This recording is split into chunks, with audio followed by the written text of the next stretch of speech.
Baik teman-teman, assalamualaikum warahmatullahi wabarakatuh. Waalaikumsalam warahmatullahi wabarakatuh. Sebelumnya ini screen sharing-nya udah masuk ya? Sudah. Baik.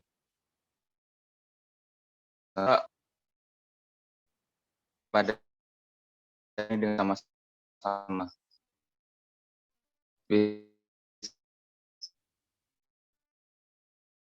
Hari ini kami dari kelompok 6 akan mempresentasikan sejarah pendidikan Islam yang berjudul Perkembangan Pendidikan Islam dan Pengaruh Kebijakan Nasional. Langsung saja kepada pemateri, waktu dan tempat saya persilakan. Untuk pemateri pertama yaitu Mbak Windy Dwi Astuti, dipersilakan. Baik, terima kasih untuk waktunya. Perkembangan pendidikan Islam. Yang pertama, perkembangan pendidikan Islam pada masa awal. Proses pembentukan dan pengembangan masyarakat Islam, misalnya kontak jual beli, kontak perkawinan, dan kontak dakwah langsung, baik secara individu maupun kolektif. Dari berbagai macam kontak inilah, semacam proses pendidikan dan pengajaran Islam berlangsung meskipun dalam bentuknya yang sederhana. Di antaranya yakni kebutuhan terhadap pendidikan mendorong masyarakat Islam di Indonesia menghadapi dan mentransfer lembaga keagamaan dan sosial yang sudah ada ke dalam lembaga pendidikan Islam di Indonesia. Dan pada umumnya pendidikan itu terpusat pada beberapa lembaga, yakni meliputi sebagai berikut. Next. Kebutuhan terhadap pendidikan mendorong masyarakat Islam di Indonesia mengadopsi dan mentransfer lembaga keagamaan dan sosial yang sudah ada ke dalam lembaga pendidikan Islam di Indonesia. Dan pada umumnya, pendidikan itu terpusat pada beberapa lembaga, yakni meliputi sebagai berikut. A. Surau, B. Maunasah, C. Pesantren, D. Madrasah. Next. Kemudian kebijakan pemerintah Belanda dan Jepang terhadap pendidikan Islam. Jauh sebelum abad ke-19, masyarakat Indonesia mengalami penetrasi dari kekuatan ini. Jauh itu Indonesia tampaknya sebelum dikuasai dan terkekang secara represif dari pengaruh Barat. Perubahan besar itu terjadi pada abad ke-19. Setelah Napoleon, Belanda berambisi menguasai wilayah Indonesia secara bebas dan tunduk kepada kekuatan VOC. Kemudian, menurut S. Nasution, pada dasarnya pendidikan pada masa kolonial Belanda itu memiliki ciri-ciri umum sebagai berikut. Pertama, gradualisme yang luar biasa dalam penyediaan pendidikan anak-anak Hindia Belanda. Kedua, dualisme dalam pendidikan dengan menekankan perbedaan yang tajam antara pendidikan Belanda dan pendidikan pribumi. Dualisme ini menjadi ciri yang dominan dalam sistem pendidikan Hindia Belanda. Ketiga, kontrol sentral yang kuat. Sampai tahun 1918, segala masalah pendidikan diputuskan hanya oleh pegawai Belanda saja, hanya konsultasi dengan masyarakat Hindia Belanda.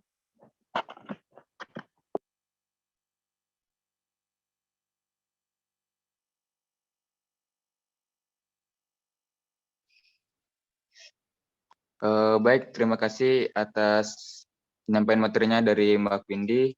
Untuk materi selanjutnya akan dibacakan oleh Mas Haryo Tituko. Waktu dan tempat dipersilakan. Baik, terima kasih atas waktunya. Oke, saya akan melanjutkan mengenai awal tonggak lahirnya Departemen Agama dan Kebijakannya dalam Pendidikan Islam. Pendidikan Islam yang dalam hal ini dapat diwakili oleh pendidikan munasah atau dayah, surau, dan pesantren diyakini sebagai pendidikan tertua di Indonesia. Pendidikan ketiga institusi di atas memiliki nama yang berbeda, akan tetapi memiliki pemahaman yang sama, baik secara fungsional, substansial, operasional, dan mekanikal. Secara fungsional, trilogi sistem pendidikan tersebut dijadikan sebagai wadah untuk menggembleng mental dan moral, di samping wawasan kepada para pemuda dan anak-anak untuk dipersiapkan menjadi manusia yang berguna bagi agama, masyarakat, dan negara. Oke. Memasuki masa kemerdekaan, pendidikan Islam masih terus berkutat dengan sistem pendidikan modern, yakni peninggalan Belanda. Sistem pendidikan ini dipelopori oleh para tokoh pendidikan yang telah mengenyam sistem pendidikan di Belanda atau di Barat. Oleh karena itu, menjadi sangat masuk akal ketika sistem pendidikan nasional Indonesia berkiblat kepada sistem pendidikan yang ada di Barat. Sistem pendidikan yang berkiblat pada sistem pendidikan di Barat secara praktis dan teoritis, yakni pasti berbeda dengan sistem pendidikan Islam tradisional. Dari sinilah kemudian terjadi pemisahan antara pendidikan tradisional yang dalam hal ini bisa direpresentasikan oleh pendidikan Islam dan pendidikan modern yang dalam hal ini bisa direpresentasikan oleh pendidikan nasional. Kedua sistem pendidikan ini merupakan sebuah hasil kompromi para founding father negeri ini. Kompromi yang diambil para founding father negeri ini adalah bahwa pengabaian sistem pendidikan Islam tradisional akan sangat menyakitkan umat Islam. Karena apa? Mengingat jasa dan pengorbanan para ulama dan santri dari trilogi sistem pendidikan Islam tersebut di atas. Pertimbangan lainnya adalah agar umat Islam memiliki lembaga pendidikan khusus, sehingga mayoritas penduduk Indonesia tidak mengalami kekecewaan yang luar biasa kepada pemerintah. Oleh karena itu, pada masa kemerdekaan, tepatnya pada 3 Januari 1946, didirikanlah Departemen Agama, yang fungsinya yakni mengurusi keperluan umat Islam. Meskipun pada dasarnya Departemen Agama ini mengurusi keperluan seluruh umat beragama di Indonesia. Namun, karena melihat latar belakang pendiriannya jelas untuk mengakomodasi kepentingan dan aspirasi umat Islam sebagai mayoritas penduduk negeri ini. Oke. Berdirinya Departemen Agama pada tanggal 3 Januari 1946, yakni berdasarkan ketetapan pemerintah nomor 1 tahun 1946, kemudian dalam Kabinet Syahrir, maka tugas utamanya adalah mengambil alih tugas keagamaan yang pada masa penjajahan Belanda berada di berbagai unit departemen. Tugas tersebut adalah seperti masalah pengajaran agama di 2 departemen yang disebutkan di atas, masalah haji, perkawinan, zakat fitrah, masjid, dan penghulu, serta mahkamah Islam. Dengan berdirinya Departemen Agama, pengertian pengurusan seperti di masa penjajah diubah dari mengamati dan mengawasi menjadi membina, membantu, dan memajukan kehidupan beragama di negeri Indonesia tercinta ini. Kemudian setelah proklamasi kemerdekaan 17 Agustus 1945, madrasah dan pesantren tetap berjalan sesuai dengan kemampuan para pengasuh dan masyarakat pendukungnya, yakni sebagai lembaga pendidikan yang tumbuh dari masyarakat. Madrasah bukan saja berfungsi sebagai lembaga pendidikan, tapi juga berperan sebagai basis perjuangan menentang penjajah Belanda dan Jepang, yang di samping itu secara langsung telah ikut mencerdaskan rakyat Indonesia. Maka melalui Badan Pembina KNIP tanggal 22 Desember 1945 menganjurkan bahwa dalam memajukan pendidikan dan pengajaran, sekurang-kurangnya agar pengajaran di langgar-langgar atau di masjid-masjid dan madrasah berjalan terus dan diperpesat.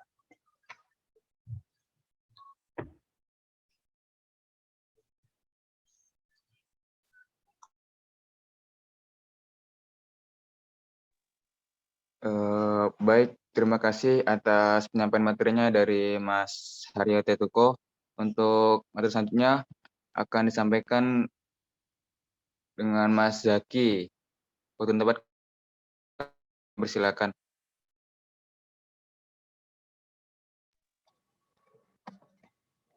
Ketika Departemen Agama didirikan, salah satu tugasnya di bagian pendidikan adalah mengadakan suatu pilot project sekolah yang akan menjadi contoh orang-orang yang ingin mendirikan sekolah secara partikeler atau swasta. Tugas ini mengandung maksud sekolah agama milik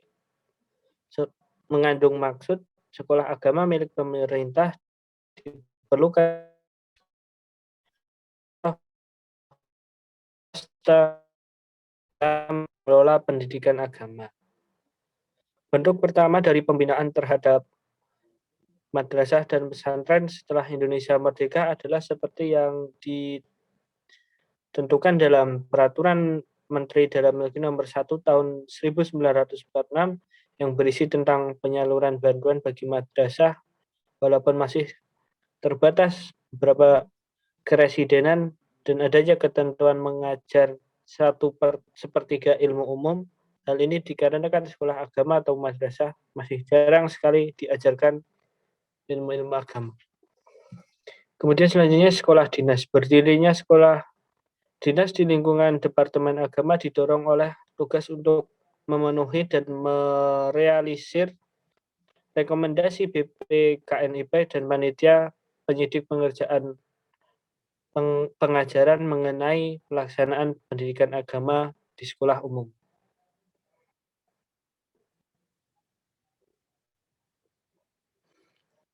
Kemudian MAPK dan MAKN MAKN. Pada tahun 1990-an, Departemen Agama yang saat itu dinahkodai oleh Haji Munawir Sazali, MA, memprakarsai berdirinya Madrasah Aliyah program khusus yang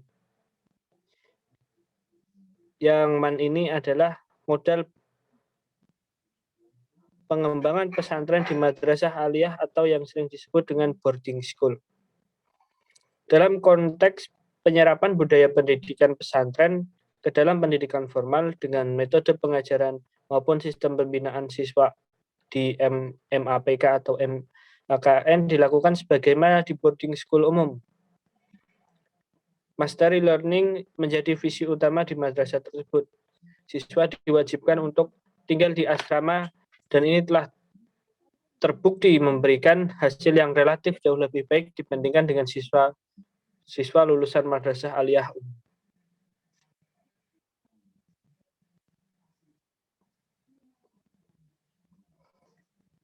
Kebijakan perguruan agama Islam. Masuknya madrasah dan pondok pesantren ke dalam satuan sistem pendidikan nasional mengharuskan dilakukannya penyesuaian dalam penyelenggaraan dan pembinaannya. Maka dengan demikian pada jalur pendidikan sekolah sebagai berikut: Rodotul Asfal atau Bustanul Atfal sebagai taman kanak-kanak Islam, madrasah atau MI, sekolah dasar yang berciri khas agama Islam, Nawiyah atau MTS, sekolah lanjutan berdiri khas agama Islam, madrasah aliyah, sekolah menengah atas yang berdiri khas keagamaan menengah.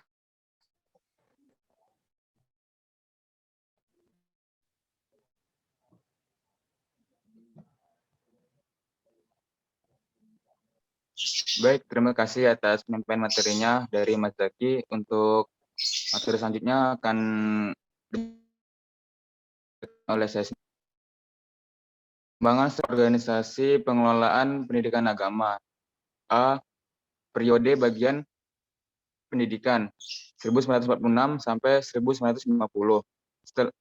Setelah Departemen Agama berdiri pada 3 Januari 1946, maka pengurusan masalah pendidikan agama di sekolah umum, madrasah, pesantren, dan sejenisnya menjadi salah satu tugas utama Departemen Agama dan dikelola oleh suatu unit khusus, yaitu bagian pendidikan yang mana mempunyai tugas urusan pelajaran dan pendidikan agama Islam dan Kristen, urusan pengangkatan guru agama, serta pengawasan pelajaran. B. Jawatan Pendidikan Agama 1950 sampai 1963. Berdasarkan keputusan Menteri, maka bagian pendidikan berubah menjadi Jawatan Pendidikan Agama dan mempunyai bagian usaha inspeksi penyelenggara pendidikan masyarakat dan kebudayaan, kepegawaian, serta keuangan.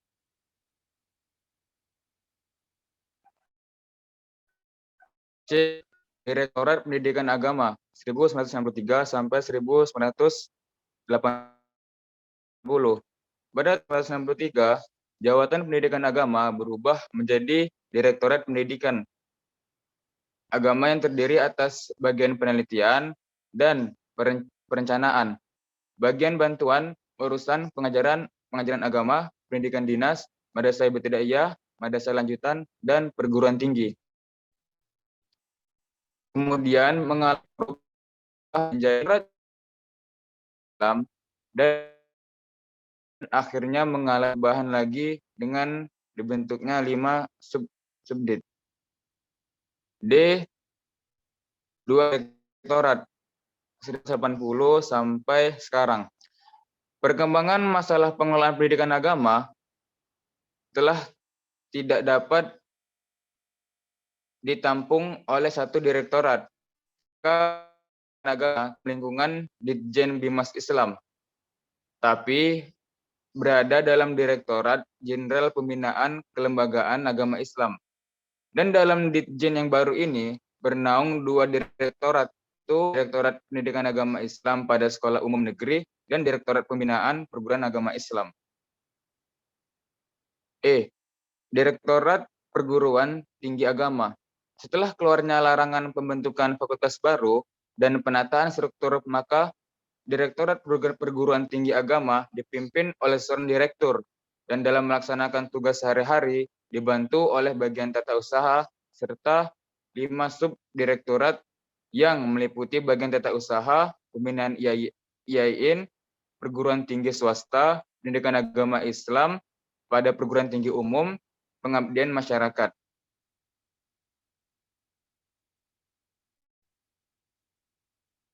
Kesimpulannya, Indonesia adalah sebagai negara yang penduduknya mayoritas beragama Islam. Tentunya pendidikan yang berasaskan keislaman adalah menjadi penting. Dan hal ini dapat kita lihat sebagaimana tumbuhnya pendidikan Islam yang berbasis pada madrasah. Pondok pesantren adalah hal yang nyata yang ada di negara kita. Hanya saja perkembangan kebijakan pendidikan Islam yang nampaknya terus berubah-ubah dari satu rezim ke rezim yang lain, yang ditandai dengan munculnya dualisme kependidikan yang ada di negara kita, yang sepatutnya itu tidak perlu terjadi, hingga menimbulkan dampak yang begitu besar bagi pertumbuhan pendidikan Islam di Indonesia, dari mulai masalah akademis, kesejahteraan, hingga masalah infrastruktur sekolah yang dianggap masih belum wajar. Namun, dengan diberlakukannya Undang-Undang Nomor 20 Tahun 2003 tentang Sistem Pendidikan Nasional oleh banyak kalangan dianggap sebagai titik awal kebangkitan pendidikan nasional, termasuk pendidikan Islam di dalamnya, karena secara eksplisit undang-undang tersebut menyebut peran dan kedudukan pendidikan agama Islam, baik sebagai proses maupun sebagai lembaga. Baik, itu aja penyampaian materi dari kami, kelompok 6. Kurang lebihnya kami mohon maaf. Sebelumnya Mas Haryo, ini untuk sesi pertanyaan di mana ya? Oke, untuk pertanyaan nanti bisa ditulis di kolom chat YouTube. Kurang lebih nanti 3 pertanyaan saja. Oke. Ya. Begitu teman-teman. Sekian presentasi dari kelompok kami. Kurang lebih kami mohon maaf. Mari kita tutup pembelajaran pada hari ini dengan membaca alhamdulillah bersama-sama. Alhamdulillahirrahmanirrahim. Sekian. Assalamualaikum warahmatullahi wabarakatuh. Waalaikumsalam warahmatullahi wabarakatuh.